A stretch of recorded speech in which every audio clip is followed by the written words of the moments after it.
Welcome to Conversations and Catapults, the #1 after show for the #1 Dungeons & Dragons podcast. I'm your host, Nathan, and today I'm joined by a few brand new temp workers. Say hello, temp workers. Hello, I am the first temp worker, and I go by the name assigned to me, which is Ben, and I play the level 9 gnome wizard on the hit podcast Trials and Trebuchets. You don't need to know his name. You all know him.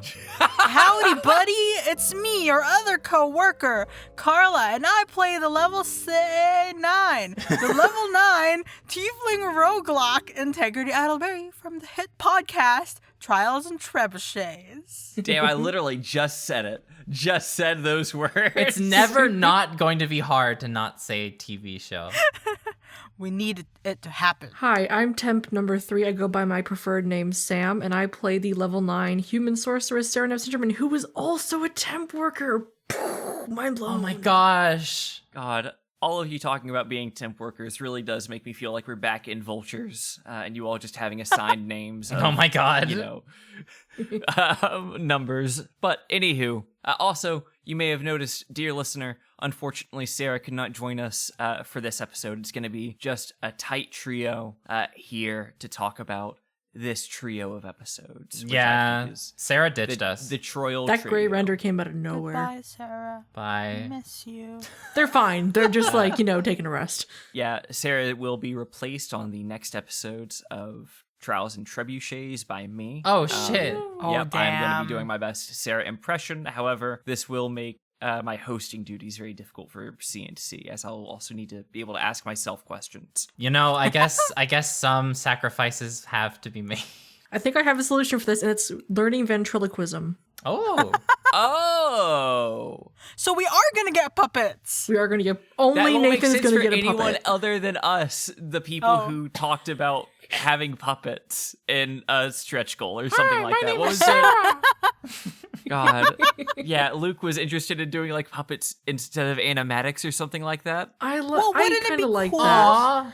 Kind of like the Harry Potter It would Puppet have been Pal super stuff. cool if we had high quality puppets, which we would not have had. It would have been his little socks. on his Okay, hands. but hear me out. I feel like high quality, like low quality puppets are like pretty funny. oh, high detail, low quality. I think Yeah. could be quality. It's so However, I funny. also don't see the effort being put into these like sock puppets to go like really. Now that I've said that, Luke will make them just to spite me. Don't get me wrong, but I really I'm the hardest sell on this puppet idea. And if you in the audience, you think, seeing puppets do your favorite bits from Trials and Trebuchets is a good idea, sound off in the comments. Say yes to the dress. But hear me out, imagine an animated curtain opening, and it's Wildcliff School of the Arcane presents on a piece of cardboard, and then the sock puppets come up, and I think that'd be really cute. And we have to ad-lib it, we don't get the actual script, we just have to try and remember what happened during the thing, and that's it. You hear the sounds of the pulley from the cardboard going up.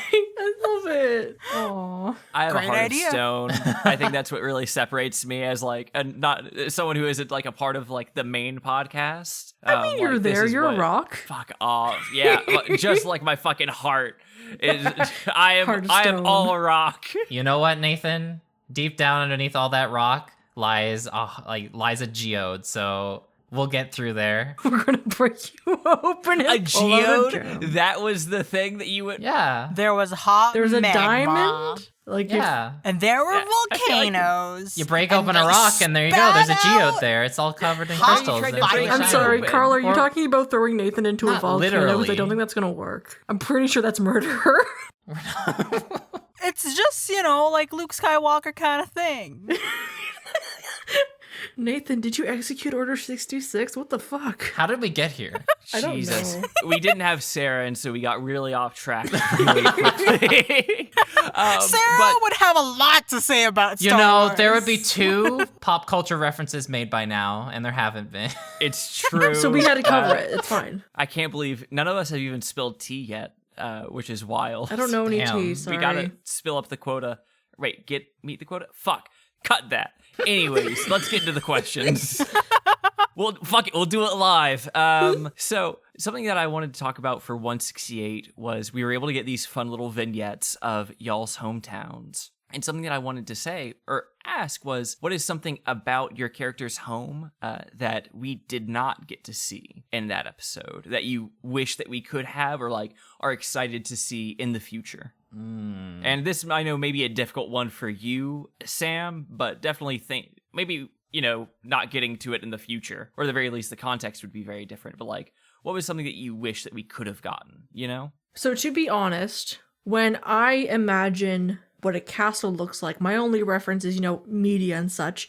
So I think of the castle from Merlin, the BBC show. And I imagine like the really big like throne room. And I feel like I feel like Merlin. if she had been caught, if there was a scene where she got like dragged into the throne room and then had to make an escape somehow, like not that like honestly, I really like how it ended, like because a couple of the big things I had talked about was like the tower where she and her parents lived and like the gardens of the castle, which are like very nice. So I like googled Merlin throne room, and this is it's like incredible. it's like daunting, but it's like elegant and like just big, and I just like that. Ah, that is gorgeous, and that does very much fit the Cindermans.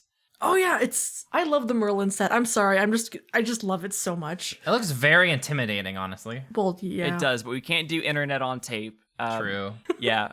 Google it if you want to listen, if you want to see what we're talking about. Yeah, we're not going to describe it. Fuck you. So rude. I know, I'm coming in with a really aggressive energy this episode, and I Is don't Sarah know not why. here to like I'm calm you scared. down? Like, what's happening? What's the dynamic we don't I guess know? that's the case. You know, like, without Sarah there to like really temper me, like to help me keep my cool, I'm just like losing. You just keep saying "fuck you" to everybody. I don't think it Yeah. helps that we do nothing to like stop this either. Yeah, Eh. you all seem to be really enjoying it, which also doesn't like help my class clownish tendencies to like really play into something for an audience. We're just Here enablers. At CNC, a wonderful product agree. of TNT, we love chaos, as you can tell from the last 100 and what is it now, like 70 episode recordings of the chaos. Yeah, you know the show almost was called Chaos and Catapults. Oh, that would. I mean, catapult is something that is used kind of regularly to cause chaos, so. That's fair. Well, if we ever do another show that we need to include canon, fuck me, catapults. There on. already is a canon in the show. Yeah, I really should have done chaos and cannons for this show because Hey, it would have been on brand for me as Canon Nathan. But Ben, Carla, what about y'all? Tell me about something from your hometowns that you wished we could have seen. I think I would like to really expound more on the markety feel of Dry Falls, because it is a place where there's just like a lot of merchants, very crowded is how I would imagine it. And like a part of the thing with the Dry Falls scene that we got, even with Integrity doing like sales out there, because we didn't get like other merchants as well doing the same kind of like acrobatic stuff, it kind of more felt like, oh, that's Integrity being weird instead of Integrity having to be this like, you know, just trying to get people to pay attention as people are like passing by other market stalls and stuff like that. Integrity does really try to be out of the box, but in terms of like comparison with other merchants, I would believe that Integrity wouldn't stand out as much as she does at Wildcliff, just because That's there's a saying lot of something. character there. Like in a place where everyone meets, it's a place where random people from different places collide. There's just like a lot of that character. That melting pot flavor type of deal. Yeah, I totally get you. Yes. Yeah. Ben, what about you? Tell me about the mudflats. Like, and this might be a tougher question for you, because I don't know if you're the type of person where a hometown really influences the type of character that you create. Where like the more important thing was that like he grew up on a farm, not he grew up in the mudflats. Yeah, I guess that's sort of true. I guess it depends on the kind of character. Because for Winslow, I think it was just kind of like a cute thing that a wizard grew up on a farm of all things. Just because it's like, oh, this is not something that I would have expected. Like, I feel like most people would have expected something else entirely. But for the mudflats specifically, it's kind of hard because everywhere is pretty much just another farm of some sort. Yeah, so is there like something, or this may be just you were totally satisfied with what we got to see of the mudflats, and like you can't think of anything else that you would want to add to it, which is a totally valid answer to this question. The Wallaby Farm is in itself like a pretty good sort of general idea of where Windsor came from in the mudflats and such, but there's some areas that maybe in the future could get a little bit more exploration, like specifically the tree on the hill, because that's a really significant spot for Winsler. Is that where he met Wiggles, or is that where he found his book? That's where he found the book in the ditch that was like on the other side and below where that hill is. Also, he spends a lot of his personal time underneath that tree, so it's sort of like, it's a shame we didn't get to see more of that. yeah, it's like his personal little like hangout spot. And then there's also the other farms in and around the mudflats. And are there any neighbor kids that like Winsler knew? not exactly neighbor kids, but he was definitely known as that one kid because, you know, in a place full of dwarves, and you know, your neighbor, He's a really skinny looking dwarf. your neighbors 'cause he's have still young. like a gnome child. He stands out a lot, really. That's fair. But yeah, there would be a lot of neighbors and such that are around, and I feel like, you know, meeting them would be like, so these are the other kinds of people that live in the mudflats. I definitely feel that. Okay, well, I gotcha. Now, another question, Ben, that I had for you, if you don't mind me, like, this Winsler focus. Sure. In 168, we got to see Winsler threaten Chudley with weapons, like threaten him with deadly force, essentially. So, like, Absolute favorite. what is Winsler willing, like, how far is Winsler willing to go with Chudley? / like, what would push Winsler past, like, to the point of, like, taking action against Chudley? And what kind of, like, action is more likely than others? I definitely think the first encounter in Nebulosis, like, where Dane was murdered by Chudley's gang, and like how I meant now. Like now? Okay. I think, well, Yeah, I meant like now that now that Chudley is like working with the family, like is known, what would cause Winsler to break this peace that they have going? if he did anything to basically like harm his parents in any way. So if he stole a gold from your dad, what would you do? If he stole a gold, it would probably be like pretty severe, like, hey, cut that shit out. But I don't think he would really like hurt him over it. I think it would be more of just like, hey, this is a strike, lay off. When would he start hurting Chudley? I think if there was like active Like threats, actual physical harm? like physical harm, threats, blackmailing. These are the sort of things that I would expect Chudley to do or like stoop to. Manipulation of any sort.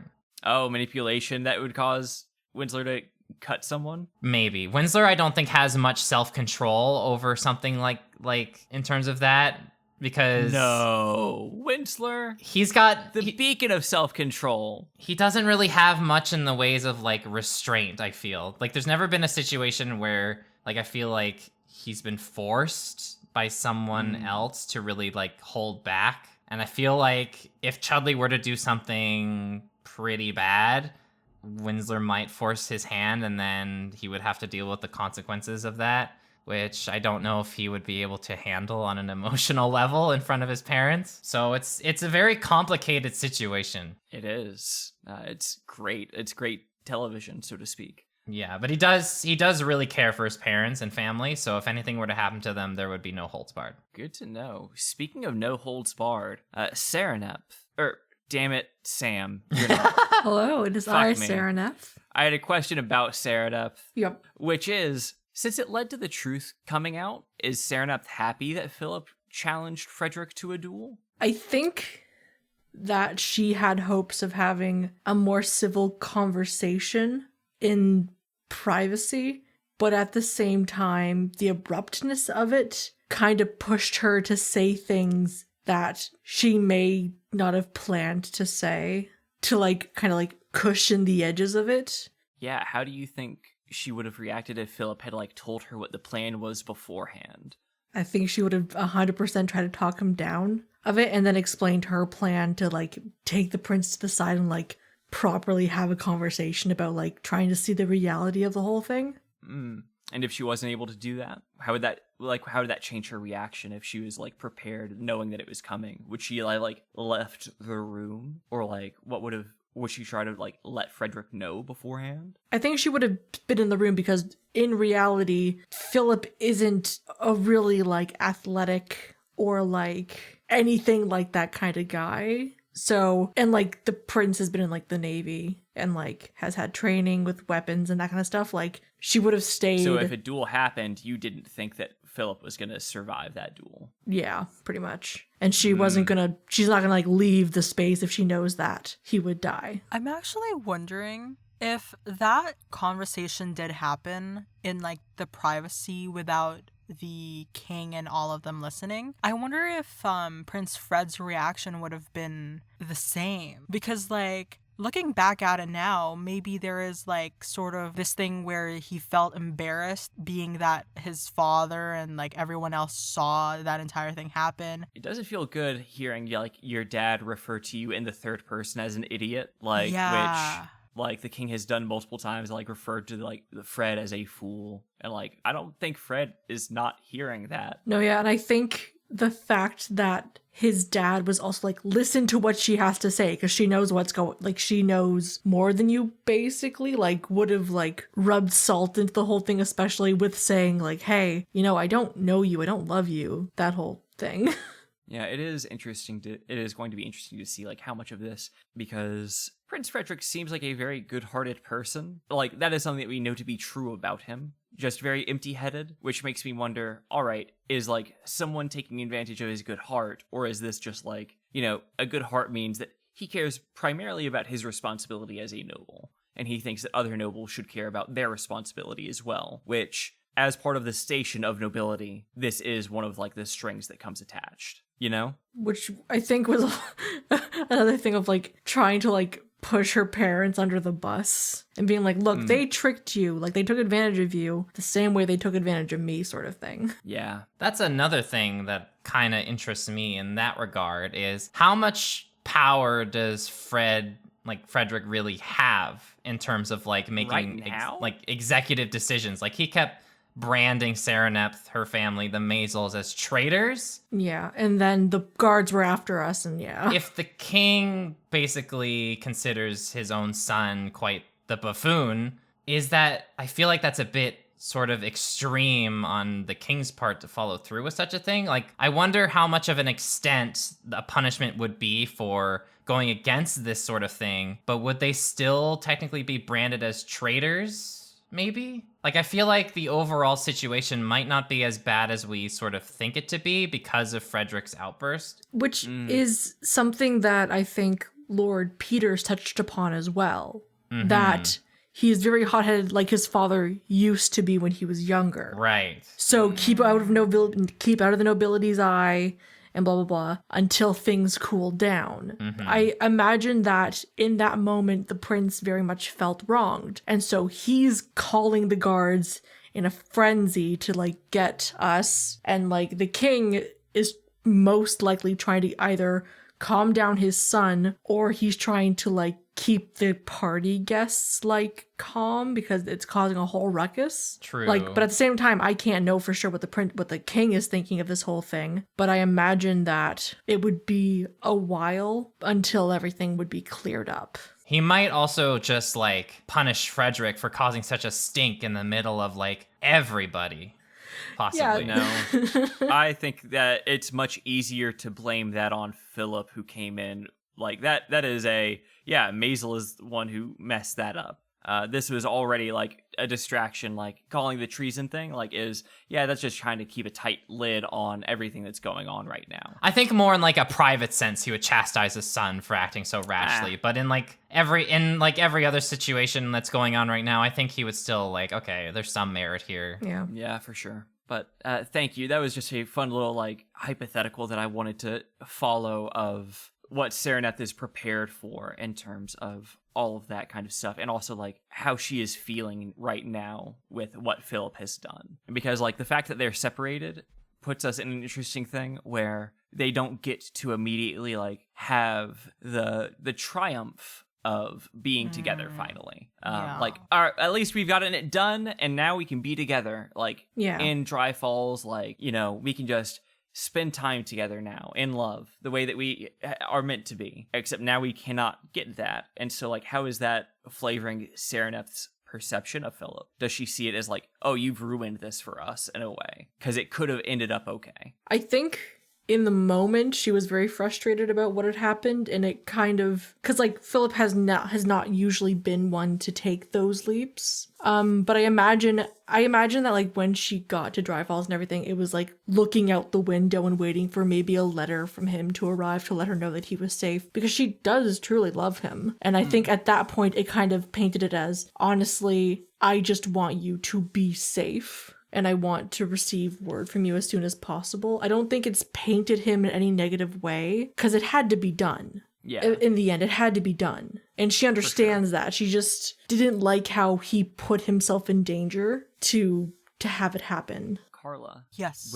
What has been something that you were really happy with when Serenep was able to like come and spend this time with Integrity? Like, we were able to get some really good cousin content out of that. I wanted to see like how you're feeling about how all of that went together. When that scene played out, I could just imagine in my head, like if it was a movie, it was like everything slowed down and it was just the two cousins looking at each other. And it's sort of like, we have to get you to a safe place immediately. And I need to make sure that you're safe. Because I think that this was like a good development for Integrity's character. Like, to be able to show that she's the kind of person who is very caring about her family. She's very loyal to her friends. And I think that this interaction really established that. Because like sometimes like I worry that Integrity is just like a nuisance, like just constantly like bothering everyone. Like, I have no care in the world. And that is true in some manner. It's like, yeah, like it depends on who's asking, right? Yeah, like sometimes Integrity just actually does want to have fun. That's just like the kind of person that she is. But when it is necessary for her to show up and help out, then she is always there to show up and help out. How is she prepared to do that as the school year is coming up? Like, are there any like plans or anything like that you've made for like how the school year is going to be different for Serenep and how Integrity is going to help her with that? I'm gonna be honest, no, I have not. Okay, that's fair. Thought about it. Me asking you now, is there anything that like jumps to mind? There might be shame. Like, not like in terms of like Integrity, but sort of like people talk. And this is sort of a gossip that will spread around the school. In the same way that Serenep's engagement spread around the school like wildfire.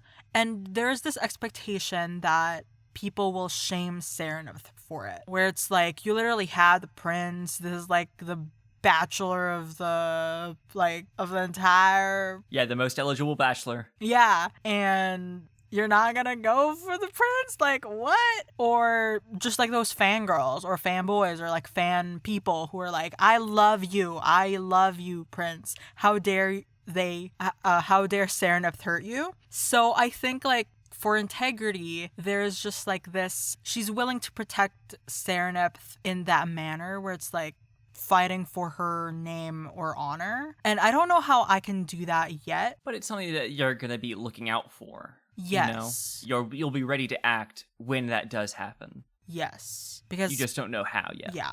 That's fair. I think that is a good thing to keep in mind, and like it's also good to know like what Integrity's concerns and worries are going into this. Speaking of concerns and worries, my final question for you all is regarding your new jobs here in Troyal. I know. Ooh. Yeah, you were given like a list of like various stuff that you like, different projects that are like going on. What stuff caught your eye? Like, what is interesting to you all right now in Troyal? Integrity wants to dip in every single one of those projects. Oh my Now, God. is that way she can make the most money out of it, or is that so she can know what's going on, or just because she's interested? This is what's the word for it? Like technology galore, like new things, new inventions, and she's just like, Oh, is she a big tech head? she's just like, this is where the money's gonna be made. So like her gears are sort of like in hyperdrive, and she wants to try every single thing. It's hard for her to pick because there's so many options. So I feel like Integrity will try to dip in a lot of them, if not all. Also maybe to make connections because, you know, Ooh. like this is the place for that. Serenep, or Sam is. God, Oh my I did goodness. it again. Yo. Yeah, sorry, Sam. Sam, is that something that Sereneth is also interested in now, like the making connections aspect, because you are now bereft of like the family name, or are you are you even like less interested in that than you ever have been, because now you don't have to worry about having that same level of political power? I would say that given a title of a noble person, making connections was a large part of that. And Right. I imagine that she wasn't a fan of that. So I think now that she's out of that whole scenario, her focus is now on improving herself. And this is just Sam coming through the character, but spending time with the Grey Renders to try and become their friends and like make money Nice. while Is doing that it. one of the jobs?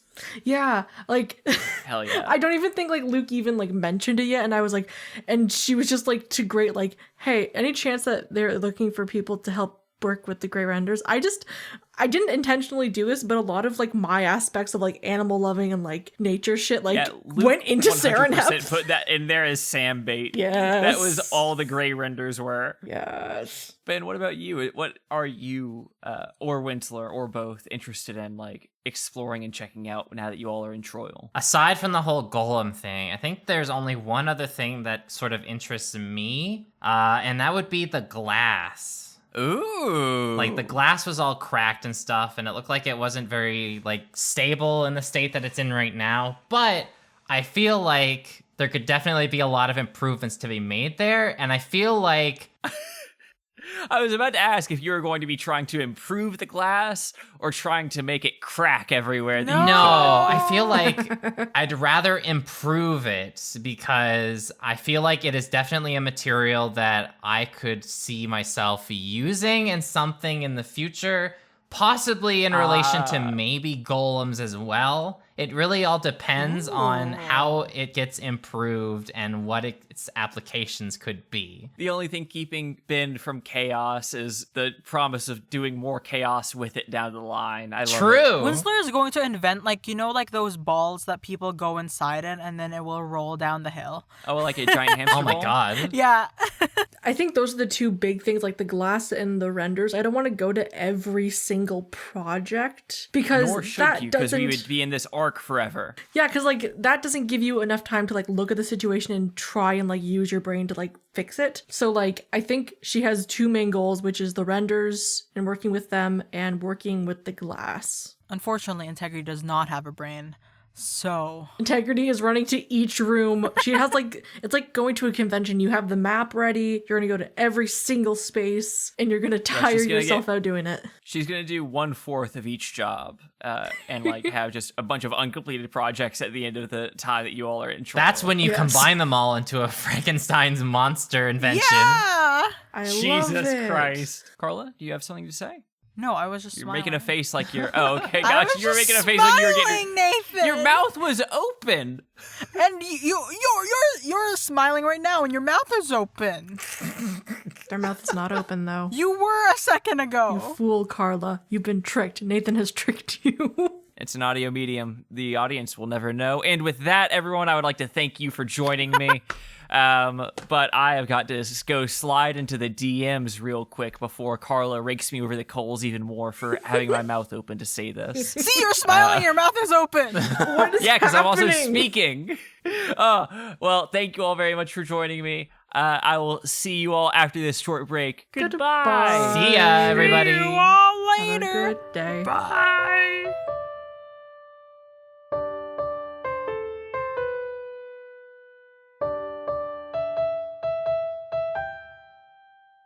Welcome back to Slide Into the DMs. I'm your host, Nathan, and today I'm joined by technological innovator and wonderkind, Luke.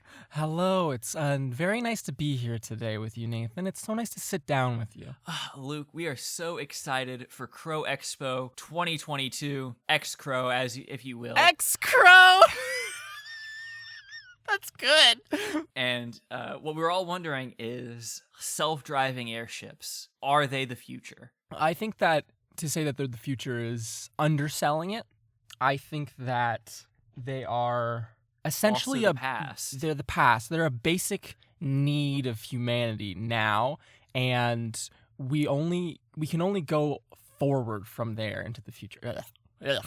I'm just giving myself the chills, the gross. Literally got like a shiver down my spine of just grossness. Oh, I'm glad that I can give you practice for getting ready to like really settle into that crow feeling. Yeah, we didn't get quite there, but I hope to approach that a bit more. Yeah, I really like Troil was not what I was expecting. Oh, interesting. I don't know what I was expecting. Were you expecting honest. more of an industry little like tech town? This is gonna sound really silly. I'm just excited. For some reason, nothing you did made me indicated that it would be this. But knowing that this was originally set up to be like the winter thing and like set up to happen during our winter, I thought it was going to be like the North Pole and Santa's workshop. Okay, so Nathan, it's funny you say that because visually when we're playing, I cannot stop thinking about the North Pole from the Santa Claus movies, yes, right? Yeah. The glass ceiling and everything. Like, can I tell you, we finished recording, and I was like, did I just make a glass ceiling? What the fuck? What's the fucking wrong with me? Like, it's one of those things that I just did, and then I didn't realize that it was also just wordplay. That's how you let after. us know that all of the girl bosses are being left in the previous arc. Oh my god. There are no girl bosses in Troy. Goodness gracious. Oh gosh. Well, Luke, what's been so nice about this trio of episodes is that we're off the fucking Wildcliff campus. Oh my goodness. Best days of my life. And it feels like you could not decide. You were so excited to get off campus that you were like, I want to be anywhere else but here. I will go everywhere else. Everywhere else. Yeah. We really did. You really did. Like, here's my question, though. Mm-hmm. It's like, specifically, this is for like 168, like the vignettes that we got of everyone's hometowns. Was like the goal with these like looks at where they were and like all of that, was that to give a broader context for the world outside of Wildcliff, or is this to give a broader context to where the students have come from?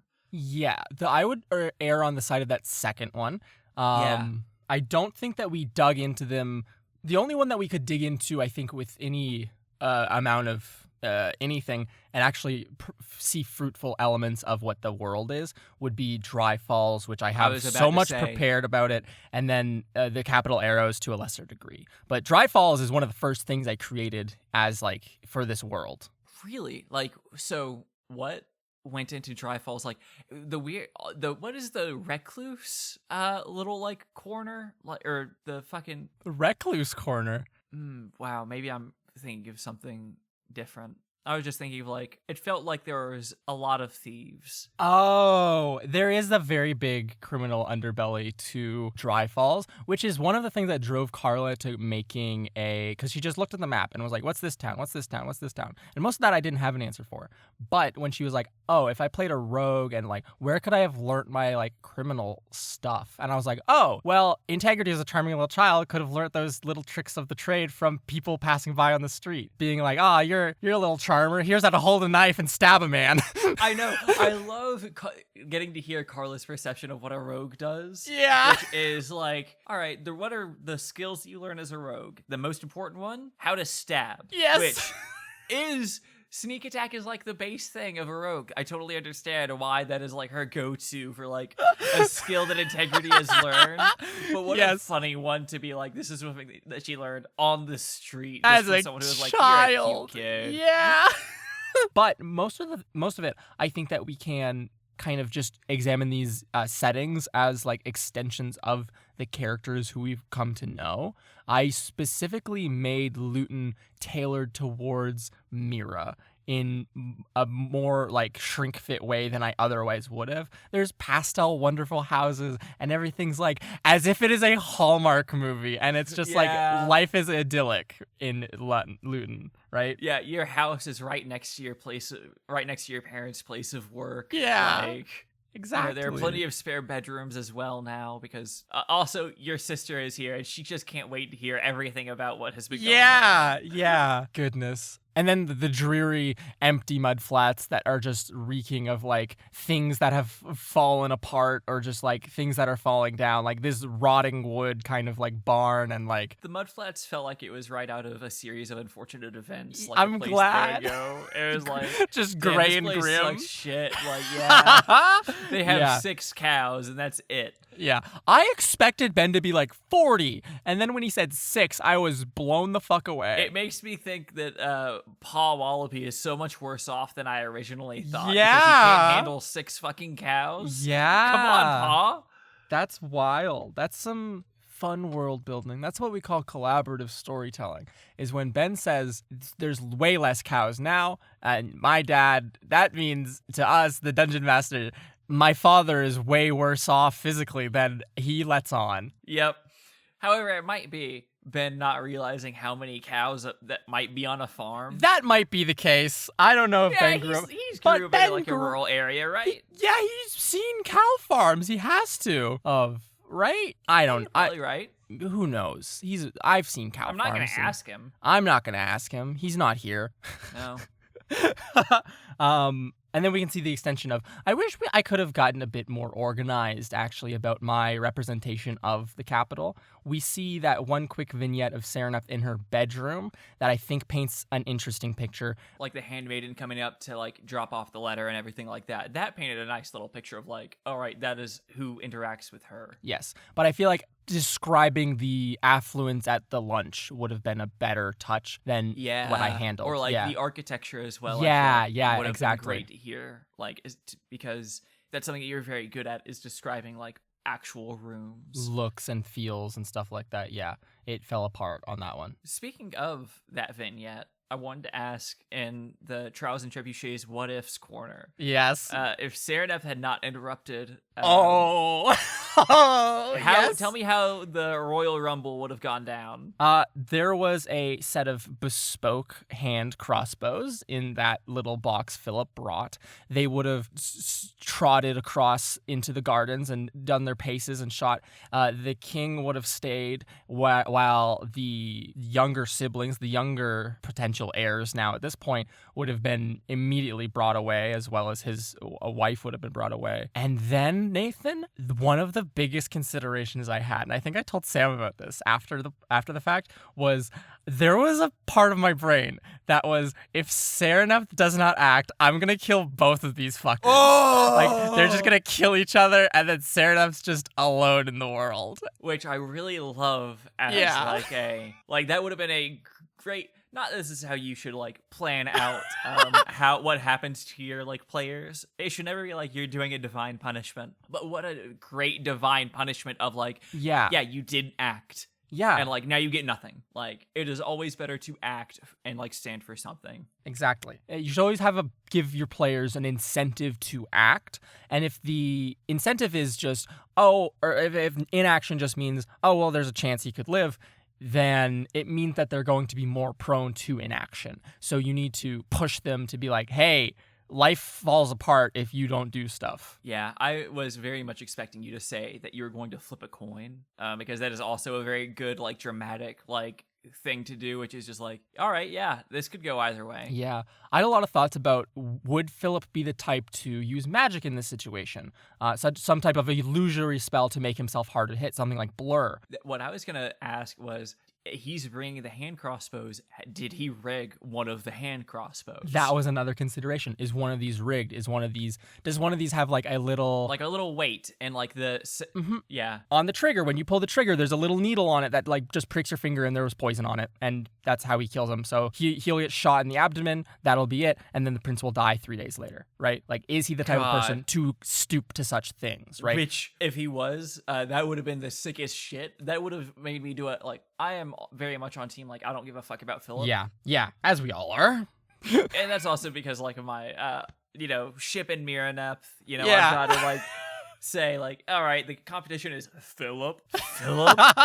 That's who you're Yeah. I think that it would fit his character as Really? a non like his because he's book smart. He's went cunning, and studied. He's probably. cunning instead. He's not. He doesn't have the physical prowess that Fred does. He likely couldn't have won that duel in a fair day. And No, if actually, it was like a sword fight duel. oh, then no way. absolutely not. Right. That was my original conception of when I was thinking about pulling that at the gala.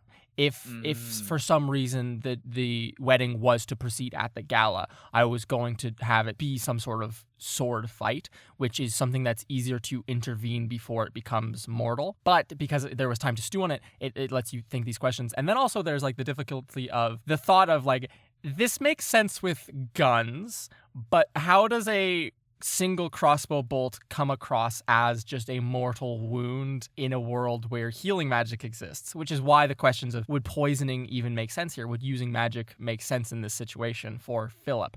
And Yeah. the only thing that really prevented me from doing that is I think that if he were less honorable in a way, that would be something he would stoop to. But I think inherently going to someone in public and presenting them with challenge of a duel is more honorable than the type of person who would do that and then also poison the person. Yeah, exactly. I definitely think. And also, like, it would...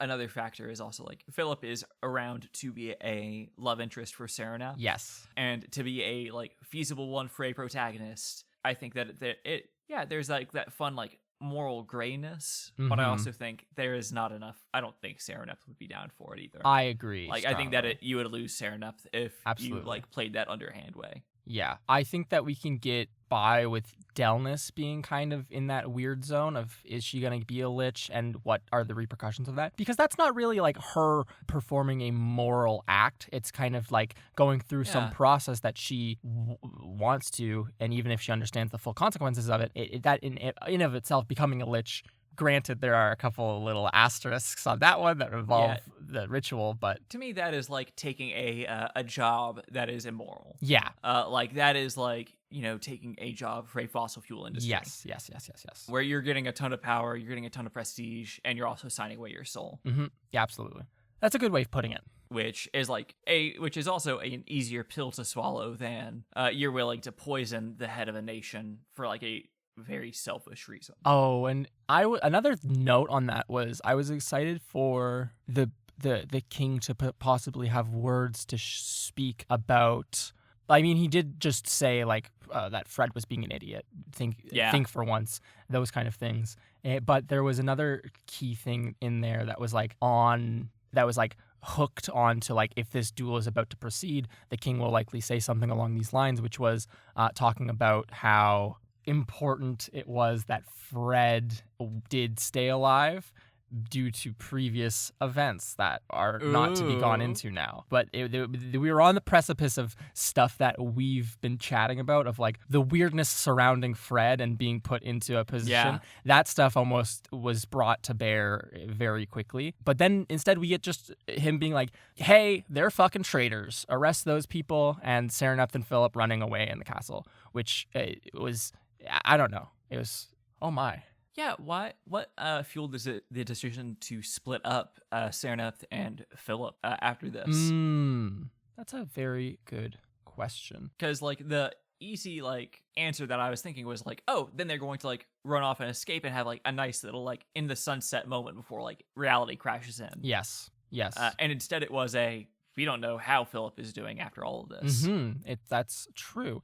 I think that came from me wanting to rush Sereneth and Sam. And if Sam had have wanted to stay with Philip and go with Philip, we probably would have cut the episode there and then picked up with a bit more of a dangerous situation the next time. But ditching Philip and then just going straight to Lord Peters, who turns out cool, is gonna help us out, which is fun. Hell yeah. It allows for a bit more of that disconnect, and it allows it to remain not light, but lighter than what I would have wanted to proceed with. Because even as is, it was a bit bare bones, like the leaving of the capital for my taste. But that was necessary because of the kind of like episode at large and the way I wanted to pace the arc, right? which I think was the wiser move. Yeah. Like, especially going back off of like what we talked about in CNC 21, like trying to keep a better handle on pacing. Yeah. You like right now it feels like things are going at a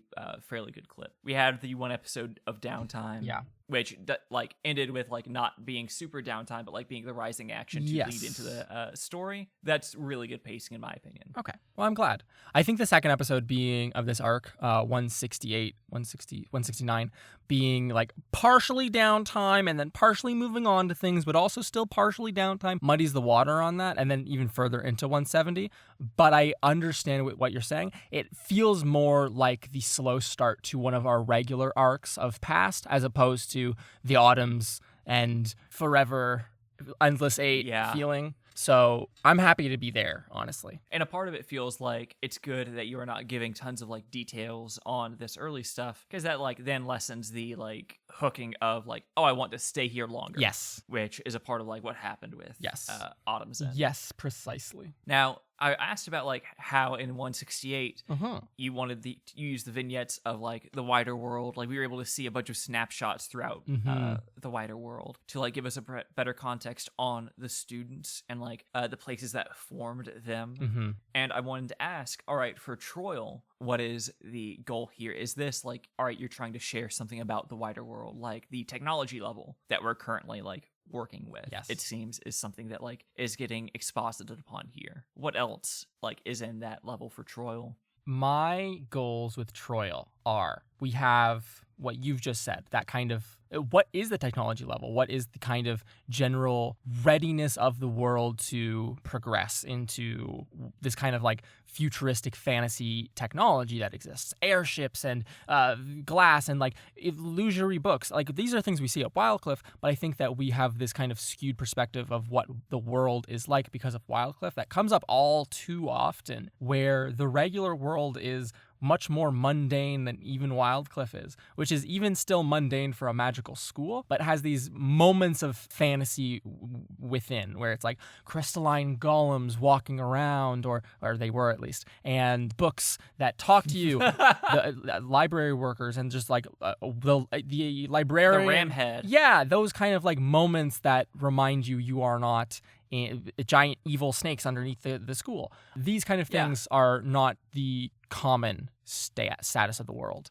I think the regular status of the world is much closer to what we see in, if you recall from years ago, Weenie Hollow 19. They go to a small, or like there's this book set in a small town still in Agia, where people can't read and people are not very quick to like jump to conclusions or like be kind of scared about magic or supernatural goings on, right? And so it's seeing that this is the technology level and kind of getting those minor vignettes about the world is like combined together, I hope illustrates like the world is progressing towards this, probably under Crow's direct supervision, right? Because he wants the world to progress this way, it is likely going to be moving this way as this man gains more and more power. An additional thing that I want to just play around with is giants and the kind of like, I love giants. I adore them. I think in the episode I described our good guy Great as having 5 foot tall hands, and then Carla roasted me for that was 15 minutes after we finished recording. I have a bad sense of scale.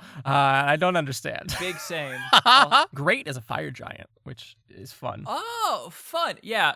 Hey, why did you spell great that way? Oh, because because years ago I came up with fun giant naming conventions that had a lot of I, S's, and T's in them, which is why Troil is spelt the wonky way it is. Oh. And so that's the inherent thing of it, is we know Great is a giant name. We know Troil is, like, they share this one similar weird silent S and strange spelling. And then arriving there, you're like, oh, this is just an old giant city or fortress that was taken by Crow, or just is underused by Crow now. And so that's something that I hope that we can explore at least a little bit.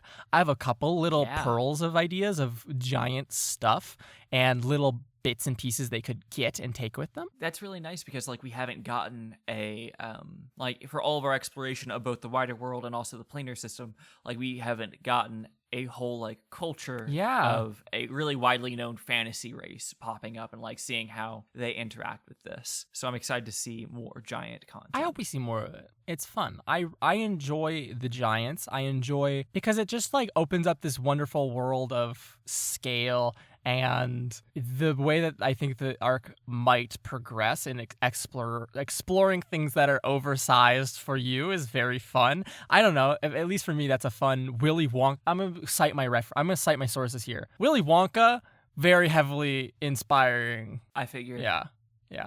It felt like a Willy Wonka type of deal. Now, which one is it? Is this Willy Wonka in the Chocolate Factory? Is this Charlie in the Chocolate Factory that is like Now, influencing here? what are the differences in between those? Oh, have you? Charlie in the Chocolate Factory is the one with Johnny Depp, where it's a little bit more slick. It's less. Okay. Oh, you haven't. I haven't these, seen huh? that one. I just know that Johnny Depp, his imagery in that film scares me. And so I didn't watch it as a young person. Yeah, he's super off-putting in it. So yeah, this is Willy Wonka and the Chocolate Factory. I don't even know anymore. What kind of factory is in Willy Wonka, Luke? It's a candy shop, candy factory. What's a Wonka bar? Chocolate. Jesus. I'm uncultured. But yeah, so our big sources going forward for everyone to know are the Santa Claus and Willy Wonka. And that's not even my main. So my goal with this is to have two plots, which is the students having their jobs and these fucking tattoos that I've been sitting on since mid-autumn's end that I've been so excited to do something with. It's so interesting because if I had to guess out of everything that happened in Autumn's End, the thing that was getting a follow-up was not going to be the tattoos. I thought the tattoos was one of the plot hooks that is like, well, we're leaving this behind. Which I am not complaining at all. It is also just one of those things of like, This one? I thought this was an aesthetic choice that like ended up just getting a guy hurt, which was fun. And then like we're just kind of like, well, this doesn't have to matter anymore, does it? Mhm. No, it does. I think that it opens up a fun little world of fighting your weird tattoo beast monster in a Arctic town. Sorry. So they're like my. monsters. I think I that thought they were like tiny. Oh. I thought they were little babies. I think that the students also, or the players also had that perception based on a conversation we had where I was like, yeah, this is going to be the arc name, and it'll be kind of like about this. And Sarah said like, oh, so we're just going to stop them from like making mischief happen while also keeping our jobs. I was like, yeah, that's it. the way that they put it to me was like, it was like, oh, like our tattoos are like troubled teens. They're doing teenage hijinks. They're troubled teens in the sense that they will try to kill you.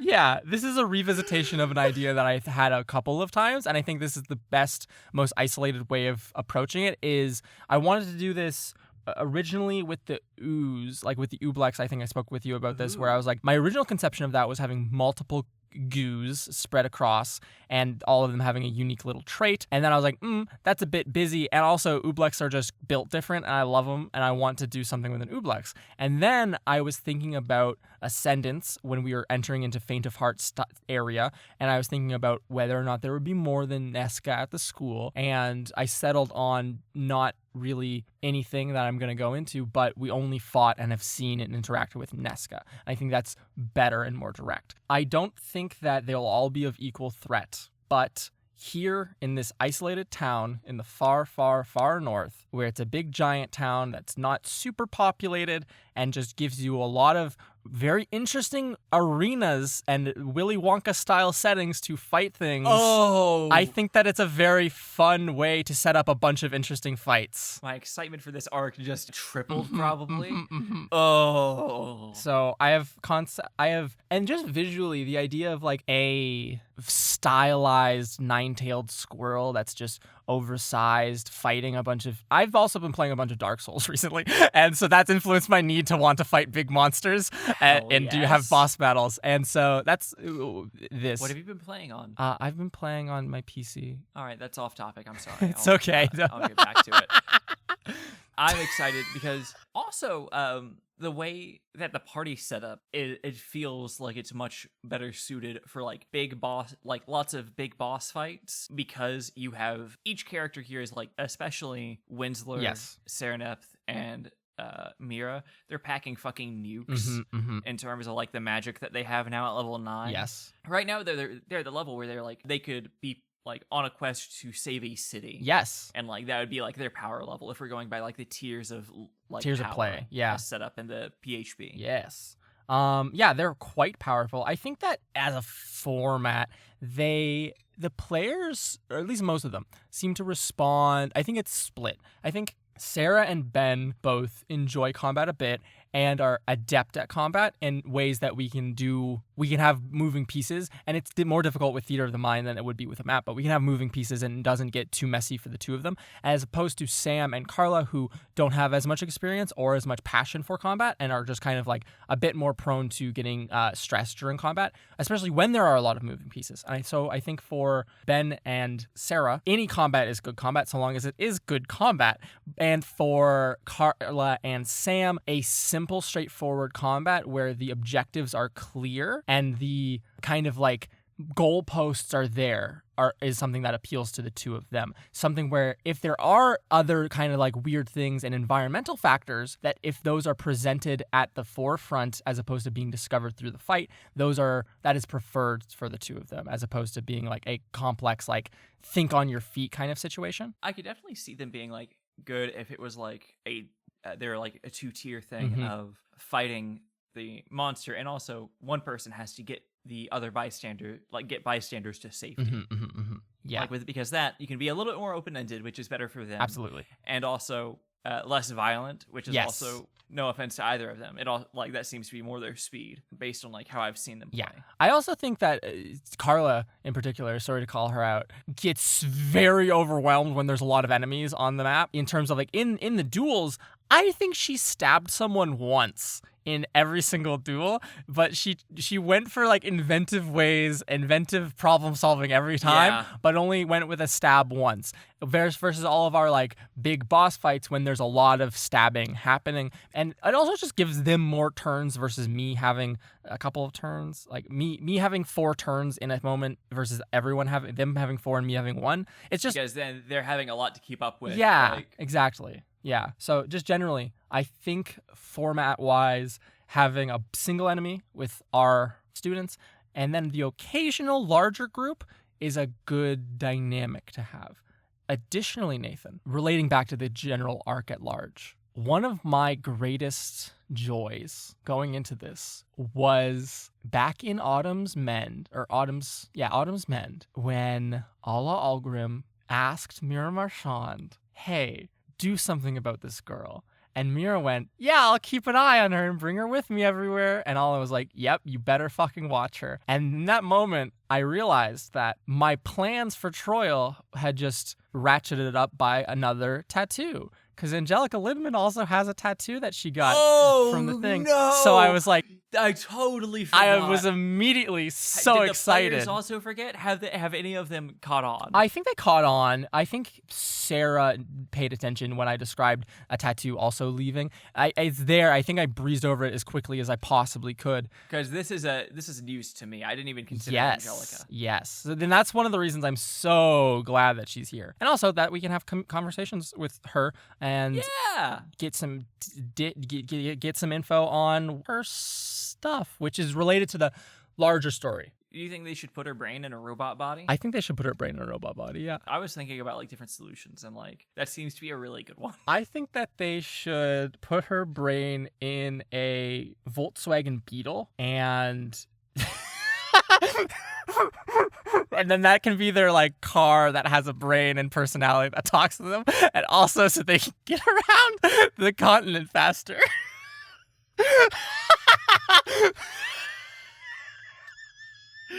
We're both sleep deprived. Yeah, it's true. If you could put your brain in a robot body, would you? I wouldn't now, but if I was approaching 40, I think I would. Damn, so you don't even need to wait till nearing death. You're like, once I start getting to, like past my prime. Well, there's a sad. I want to go into a robot There's a really body. sad reason for that, which is that early onset Alzheimer's is common in my family. Oh, that is really sad. But I guess being in a robot body won't help my brain, so never mind. Yeah, I really want an iron prison as. That's an interesting thing. So that's the other thing I'm excited to explore is Winsler and Kurt doing the Golem stuff, and then the others Yeah. sticking their fingers into things. There's a couple little secrets to find if they want to go looking for them that I'm very keenly prepared for, but I'm also prepared for them to not. And then there's also giant things that if they go off the beaten path, they might run into, which hopefully they might run into in trying to chill their little teenage tattoos out. Yeah, why are they teenaged? They're acting up in the... I don't know if teenage is appropriate, but like if you werewolfy style, like just acting up, I guess would be a better way to put it. And then we can go straight into Teen Wolf. So maybe that's where that connection's coming from. You get me? I do get you. Yeah. Yeah, because you already know like the hijinks that you're getting up to, because I don't yet. So like to me it could be like, oh, they are hurting like tons of people. Well, to you it's like, oh, little tattoo Ida is like doing a graffiti. And we gotta get Ida we gotta wash off the graffiti. Just and like we gotta kill the Ida. Santa Claus. Oh, God.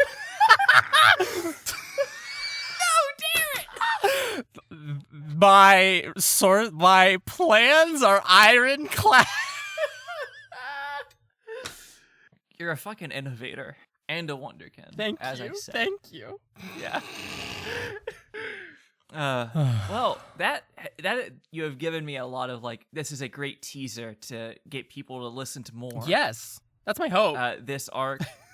Yeah. What do you think? Do you have anything else that you want to say before I wrap us up? Anything that I missed? I'm trying to think. I was very interested in like the broader world building strokes with these episodes, if I'm being honest. So yes, that's what I kind of focused I on. think that that's perfect. My one note is this set of episodes is one of the gold star ones for no particular reason other than I got to use a monster that I've wanted to use for ever since the book came out in 2018, a gray render. Yeah. Which I remember when Mordenkainen's Tome of Foes came out, Ben and I being like, oh my god, do you see the gray renders? The gray renders are so fun. Look at the gray renders. Oh, imagine using them. And I'm like, fuck it. I'm putting them in here. And they're going to be just thick-furred as opposed to hairless. And they're just going to deal with this Arctic Hell climate. yeah. But I'm excited for them. I'm happy that I put them there as Serenepth bait, and I'm happy that they worked. So... Any animal is going to be Serenepth. Yeah.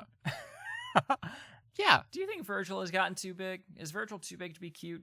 Virgil's not done growing. He's probably at that intermediate stage where he's like slightly too big to be perfectly adorable and not quite gargantuan enough to be like that kind of silly feeling when you see something that's far too big. He looks like a Saint Bernard right now, right? Like he's that size. Like Yeah, Saint Bernard size. slightly bigger than Saint Bernard. Yeah, it's a massive hedgehog. Where are we keeping him? That's a great point. Probably at the foot of the bed. Have you ever seen a I hedgehog? hate that he was being kept in a closet. I know. Whenever, like that made me like I was generally thinking of like questions, and I wanted to be mean and just be like, "Hey Sam, do you think there's a better home for Virgil now?" Gotta get him a little pen made. He would be way happier if he was living with Cormit in an ocean. Oh, do you think Cormit's gonna become a student in the new year? I think that it's difficult to say because I think that you enjoyed Cormit a lot and the players also did. However, it's been something that has been clamored for so much that I know that for you, it kind of like pushes you in the opposite direction once people ask for something enough. That, or you're going to do a twist where Cormit gets a job on campus instead of becoming a student, and that's your fun little twist. Is like, oh no, he's not getting a magical education. He's just working. Interesting. I love being called out for the like. Well, you run on spite, so. Yeah, which is fair. I think anything that you're making for an audience, you need to have a healthy degree of spite for the audience. Yeah. And that way they got to be happy with whatever they got. Yeah. Even if it's made to spite them. Yeah. Just kidding, audiences. You don't have to do anything I tell you to. Yeah, I definitely think that. Although I think that there's a lot of fun theories that come out of that give depth to things regarding the audience, I think that they get very, very excited. And just for the fact that Ocean is an important character to the Wraithrin story in this oblique manner, there is more consideration for me. As opposed to if it was just like if it was like Ratlicker, I would be like, get out of here, leave. I always think I always considered Ocean, and I didn't know if Ocean was like a big piece or if that was a big sign, rather, of like, oh, this is a sign that Elric owes a lot of people money, not that Ocean was an important person that Elric owed money to. That's a very good way of putting it, I think, actually. Like, because Ocean is neat, but also, and this is also speaking to the years that it has been since I have listened to Shake and Break. But like, I don't remember Ocean being a particularly like compelling loan shark type of deal. Yeah. I think you have much more interesting options if you want to play in that space. However, like that is also not meant to influence your own plans. Yeah, to go into that for a moment, because Chudley was in these episodes too, which is a character that ties back. Yeah, that's something I actually wanted to talk about. Oh, yeah. And there's like no delicate way of asking this. Does the Chudley mystery matter as like an overall thing, or is this an exploration for Winsler's character? Because one of the strongest reactions that we ever had from Winsler is Chudley killing Dane. Yes, his feeling of betrayal by a family member. Exactly. So is it like more about exploring that emotional crux, or is it more about exploring the story of like, why is Chudley back and why is he here? Chudley was placed here because this is where he was needed. And that to me was a emotional response to, or a world response in this way to Winsler's general everything, right? Because if we take the world to be this fantasy world to be run by just uncaring, absent kind of beings, then the position of being the shepherd of potentiality makes very little sense. Because in that role, you would be, especially if you never meet anyone, if you're stuck in a place outside of places and a time outside of times where everything runs through but nothing exists except you, then meeting someone would immediately be this very big moment for you in your existence. And so if that person has an that's why they were like, you need to find me a new person, right? Because that's like, you're the first people that have come through here. Please, you got to help me. This is coming. I'm going to die. Like, you got to. And so Winsler's emotional response. This is more of like talking about the thing that you were just talking about, the concept of being this all-powerful thing separate from the people that you are governing. Yeah. You don't meet anyone. It's very funny that you talk about how that would be such a weird thing, because something that I studied a lot in my religious studies classes was how like the coming of Christ within Christianity, the reason why it's so important for those religions is because God was all-knowing, but he didn't know what it was like to be imperfect. And like an all-powerful God probably will never feel hunger. Interesting. But a person always will. And so it's very interesting that you're like, yeah, also, you don't get to meet anyone as God, as a person, you know? All of this is just like, it's just neat to hear you talk about this thing in our D&D game that I've like had religious study like classes about. Those things are what make the game for me, quite frankly, is when those little moments of intersection of worlds and crossing of concepts like that come into play. But the Shepherd of Potentiality, meeting Winsler in that particular moment of high anger and frustration of feeling betrayed, and then just trying to de-escalate that and sending Chudley to where he was needed. And what that meant was sending him to make amends for what he had just done, right?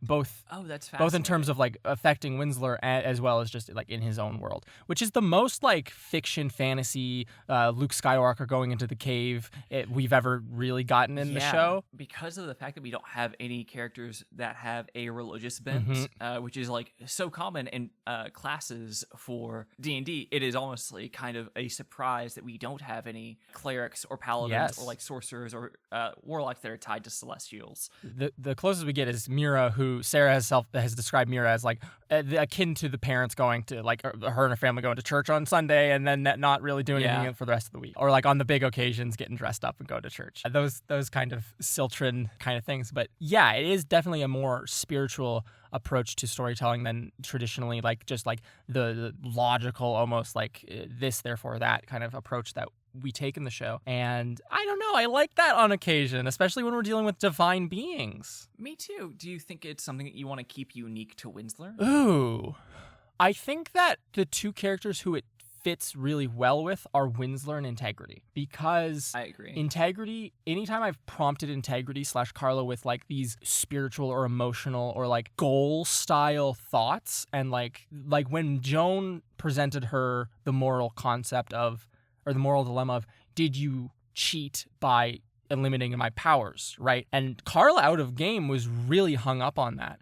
And as Integrity spent time thinking about that as well. And then for Winsler, this kind of thought of betrayal, of being like a person who the world has, like building this close connection with someone who was like ostensibly kind of like similar to like a far cousin, and then them betraying you and killing someone who's close to someone that's important to you, and having to reconcile that with that person and forgiveness and all these kind of things. Those two, I think that kind of like genre of plot hook suits Integrity and Winsler very well, as opposed to the more everyone pulling you in different directions kind of plot hooks that would be sent to Mira and Serenep and are suited to them, and like interpersonal relationships in a more explicit fashion, right? Mm-hmm. They are often being pulled by more mundane forces rather than the otherworldly ones that might affect Winsler or Integrity. Even Terrassus, who has influence over Mira, is just an empress, right? She's a ghost who controlled a great long empire, and there's snake things going on. But that's the most mundane you could probably get. Like Nesca is more magical than that, and so is the progenitor. The Terrassus is the outlier within those bounds, and that's the one that Mira is tied to. So we get those interesting things. Wow, that was fun. This is why I asked at the end if there is anything, just in case there is something like that. A nice little nugget. Luke, is there anything else? Oh, Do the thing. Yeah, there's a couple other things. Trebmerch.com. There's trebmerch.com first and foremost. That's where you can buy t-shirts and stickers. And beyond that, if you want to support us month to month, patreon.com/trialsandtrebuchets or Trials and Trebs. The link is down in the description, folks, is where you can go to do that. You can get bloopers, you can get DM notes, and you can get Patreon NPCs. And they won't feature very much in this arc, but I can guarantee you they might in the next one, especially because it's probably going to be the start of the second year, kind of like all of those shenanigans with the Mira. New first years. Get them in. There's so many. Freshmen. And after that, there's a Discord server, the link to which is in the description. People talk about the episodes there. People talk about their general lives and check in and say good hi and good night every single fucking day of their lives and have a good old time. They do say good hi. Good hi. It's a fun little community. Go check it out. And then we have social media at Trials and Trebs on Instagram and Twitter. We post teasers and art there. And if you make fan art or have anything to say to us, please just tag us in it, and so that we can see it and share it around. Yeah, and if you do have something to say to us, a great place to say it in our reviews. Yes. On the podcatcher of your choice, leaving us a 5-star review. Those are the only ones that we actually read. We don't read any negative criticism, so don't even bother with those. If you want us to read anything, if you do have negative criticism, leave it under a 5-star review. Don't leave negative criticism. We want people to listen. No one is. Such an appeal. It's gotten more and more like desperate as you go. I really started that as like kind of negging, and then realizing how desperate I am for good praise. So I think that's it for this one, though. Slicko mode. Well, all right. Let's go ahead and call her out, y'all. Stay safe out there. Bad weather.